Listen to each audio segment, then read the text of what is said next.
Hello everyone, welcome to It's News to Me, the show where it's not used to... That's going to be hard to say. Alright, one more time. Hello everyone, welcome to It's News to Me, the show where it's not news to you, but it's news to me. You like that? Basically, I just want to read some articles, it's news about things I'm interested in, and give my thoughts and opinions on them. So here I've got pulled up CBR.com. Forget the Witcher Vinland Saga is 2019's best fantasy series. CBR.com is trash, I'm not gonna lie to you, okay? But when websites write good articles, you should reward them, you know? And this is shaping up to be a good article. I've already seen The Witcher, and I've seen Vinland Saga, so hopefully they make some really good points in here, so they might have me on their side on this one. Let's find out. The Witcher is arguably the biggest fantasy series of 2019. Netflix's adaptation of the dark fantasy novels by Andrzej Sapkowski, alright, is an achievement in every sense of the word. The year started out... Now, that's true. The Witcher TV show on Netflix is pretty good. The dialogue can be a little cheesy at times. I'm not gonna lie. I watched it, but I think by far Yennefer had one of the best character arcs that I have seen in a character just in 2019 in general.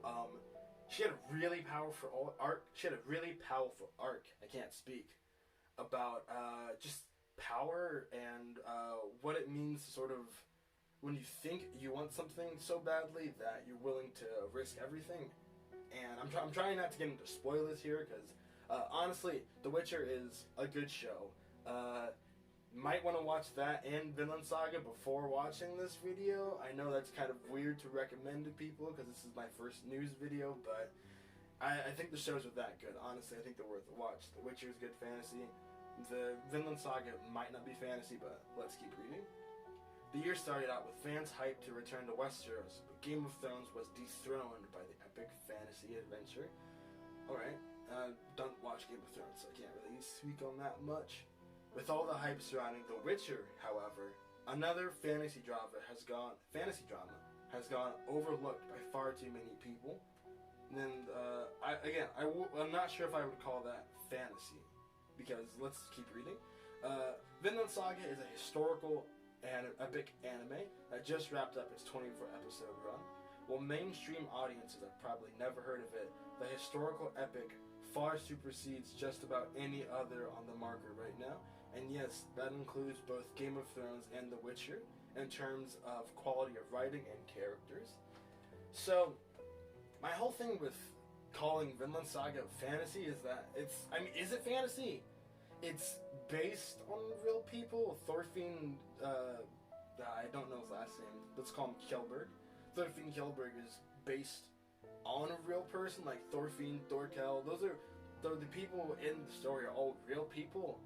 But I think so many people just, when they find medieval sort of time periods, they just sort of lump it all into Game of Thrones. Like, Game of Thrones is dragons and magic and closer to The Witcher, I'd say, than this Vinland Saga is the fantasy. That's kind of like how when Harry Potter came out, everybody thought wizards were just like pretty teens with wands and and Lord of the Rings did the same thing too. You can't really have fantasy without people comparing it to Lord of the Rings. But before we move on, it's vital to establish that we're not saying The Witcher is bad. In fact, it's far from it. Agreed. Despite pitching audiences a non-linear story featuring war, monster slaying, and moral ambiguity, The Witcher still remains a relatively coherent narrative that presents a lot of fascinating characters to an audience that's likely unfamiliar with both series and the games. Okay, so yeah, if you haven't seen The Witcher or read the books, if you haven't played the game either, I've played a little bit of the game. All three of these shows, Game of Thrones, Vinland Saga, and The Witcher, are based on books. So they all have books. They all get that source material. And I guess it's just up to your interpretation of which adaptation you think of it was better. I haven't read The Witcher, but I think it does a really good job of setting up the story. I like the non-linear structure because it helped me sort of. The beginning started off as kind of like one-offy episodes, so you really got to like see the characters in the world, and then by the end, everything kind of came together. So it really took the time to build up the world and its characters before letting them intermingle. Vinland Saga does something very similar too. They're both really good shows, honestly. Characters like Yennefer in particular, like I said, capture your attention from the second they arrive to their final moments on the screen. That's completely true. Henry Cavill completely embodies the world-weary Witcher, that's alliteration, a being whose sole purpose is to hunt monsters and to bring good to society on his particular terms. The action in The Witcher is second to none, and you'll find yourself having the show's music stuck in your head for hours on end. I can't think of any other songs from The Witcher besides "Toss a coin to your Witcher." Meanwhile, Vinland Saga's opening 1 stuck in my head.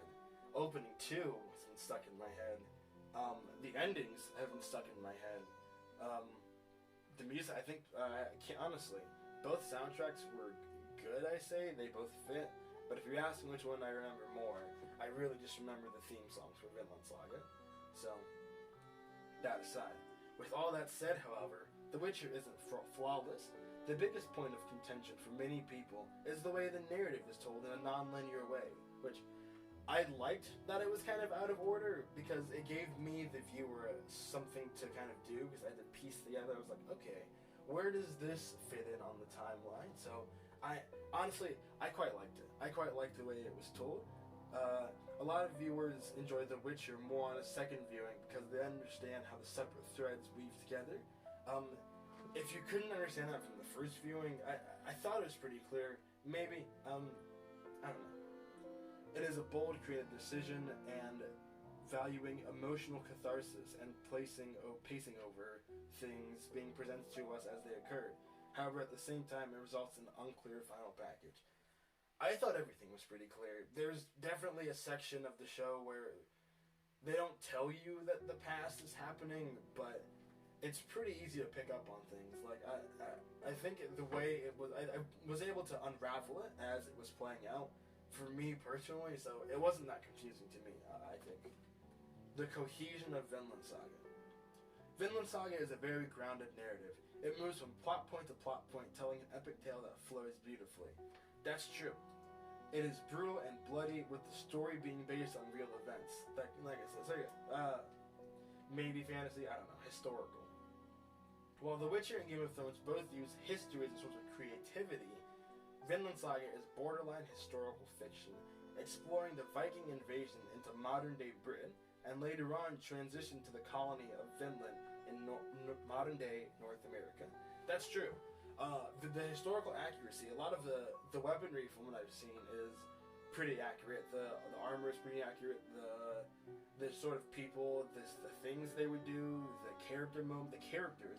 Prince Canute is a freaking G. Askeladd is a G.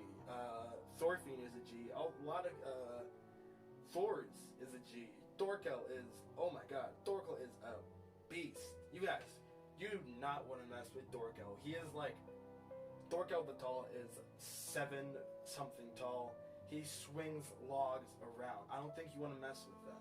Notice that these names are based on real people names. It might be anime, but it's, I don't know. I think it's always kind of funny when you're watching an anime like Full Metal Alchemist and the main character's name is like Edward.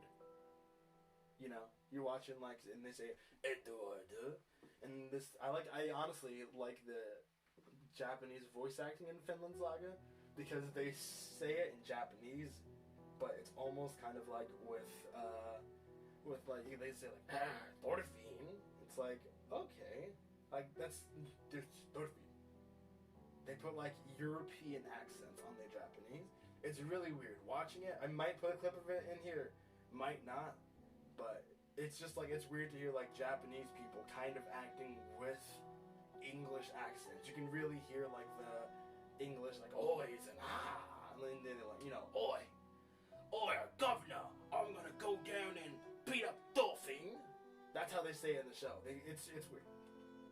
The same invasion is also the source of inspiration from other historical epic series, including history's Vikings. Now, I haven't seen Vikings, but that is a good point of contention, that there is another show about Vikings that exists.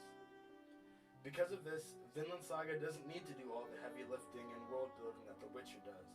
The series has the frankly thankless job of establishing a world with a completely separate history from reality.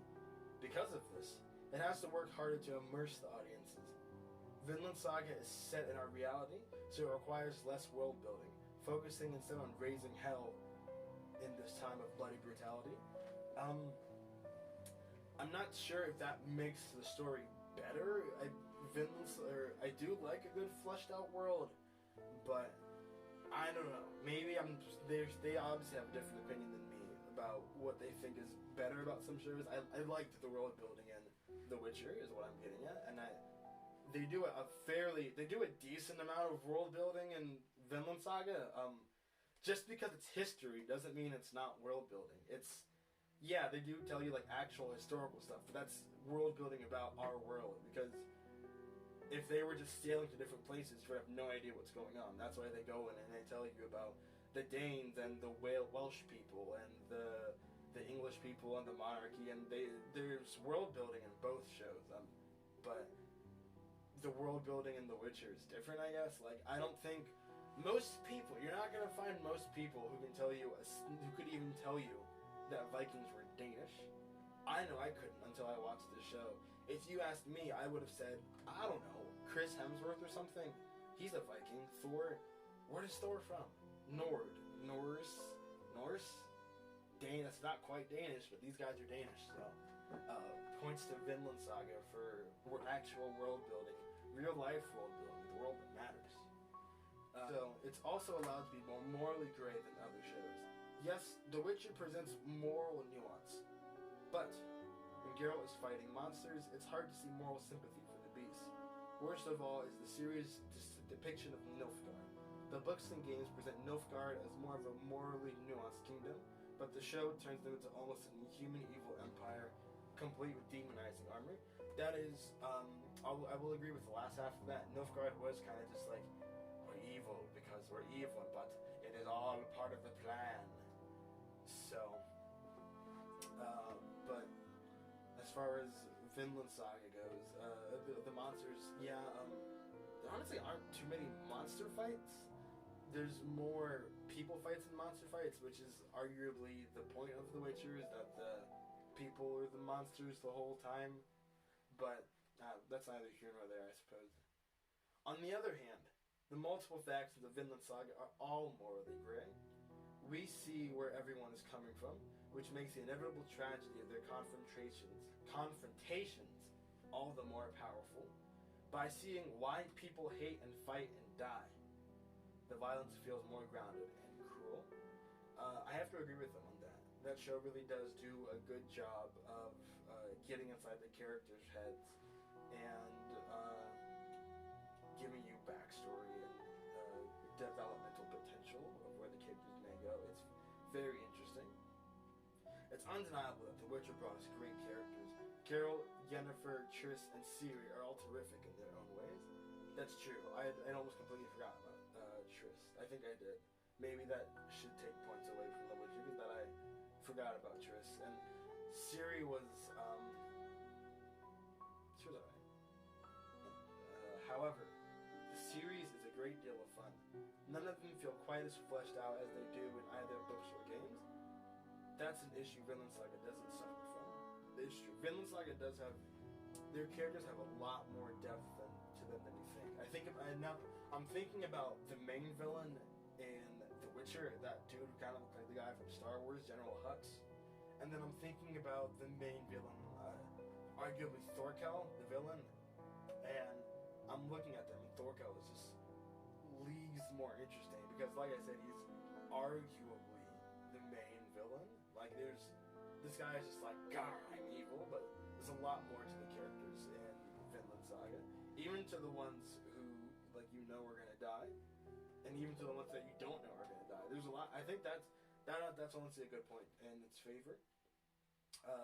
Thorfinn is a soldier who loathes his commander for the murder of his father. Spoilers, but that's like third episode stuff. It's a journey. It's not about the destination, so that's not a really bad spoiler. However, in order to justify dueling him by the laws of their people, he has to complete several missions in service of the man who ruined his life. The moral nuance creates a fascinating dynamic with Thorfinn. He must act in service of his people, yet this conflicts with the needs for his revenge. He hates the system that shackles him, yet sees it as a way to justify his vengeance. That is definitely Thorfinn. Article's almost over. And that's just the main character. The whole cast is richly developed, with plenty of well-written ladies, including Gruid and Hild. I did want to see more of them, but it's kind of hard to call them well-written because they have such a short presence. It's a journey. It's a journey, okay? I'm not going to spoil too much about it, but it's a journey. It's a saga. The name doesn't lie. It is an actual, it's about characters and events that happen. It's really good. Everyone is morally gray, but in a way where you still feel compelled to see them accomplish everything they could ever hope for. Conflicts exist both with the external war being fought as well as the interior character politics. Needless to say, when a character needs to do something morally reprehensible, it makes sense for the character. In no way does this ever feel like the writers threw their hands up and said, "Oh, Askeladd's a bad guy because he has bad genes." In fact, to call anyone a bad guy feels disingenuous to those who aren't heroes and villains. I agree. I already said that. It's because of the strength of the cast that Vinland Saga stands apart. Everything from the setting to the action to the narrative is built on the foundation of strong characters. That's true. However, that can be said for most shows. The Witcher is built upon a memorable cast of characters, while Game of Thrones fell through because of the individuals being one-dimensional. I'm going to assume that's true. Vinland Saga is built on a foundation of fantastic character writing. This isn't a knock on the Netflix powerhouse or HBO flagship, but you really ought to toss a penny to Vinland Saga. And you know what? I have to agree with that. I think reading through the article, I wasn't sure if they were right, but I think they made a decent enough argument that I'm going to have to agree with them that I think Vinland Saga might be one of the best shows of 2019. And I'm sorry. It's got really good characters, it's got really good action, it's got really good story, it's got really good music, it looks pretty, it's got great messages, it's got great themes, it made me cry multiple times, and the voice acting is great. That's 10 reasons to watch Vinland Saga right there, alright? That's a couple more than Witcher's got. So, if you haven't seen Vinland Saga yet, it's on Amazon Prime. If you have Amazon Prime, you can watch Vinland Saga. Amazon Prime has some really good anime out there. Who'd have thunk, right? Maybe Netflix should take some lessons from Amazon about how to release anime, because nobody wants to wait weeks for a show to end just so they can watch it when it's already over. But yeah. Anyways, that was an article. If you want to read more about my thoughts on Vinland Saga, I am going to have an article that I write about this on Instagram in the pinned comment below, so check that out. I'm going to have to edit this video and then write that, so whenever this video goes up, the link will be down there. So, and if it's not, I will eat my hat, I will eat this painting, I will eat this cane, I will eat this... We're not going to talk about that. Anyways, thanks for watching. If you made it this far, you might as well click subscribe, because I'm going to be trying to do this a lot more often, and I'm not just saying that. Hopefully I get a lot more videos going on, hopefully I get to write a lot more, and hopefully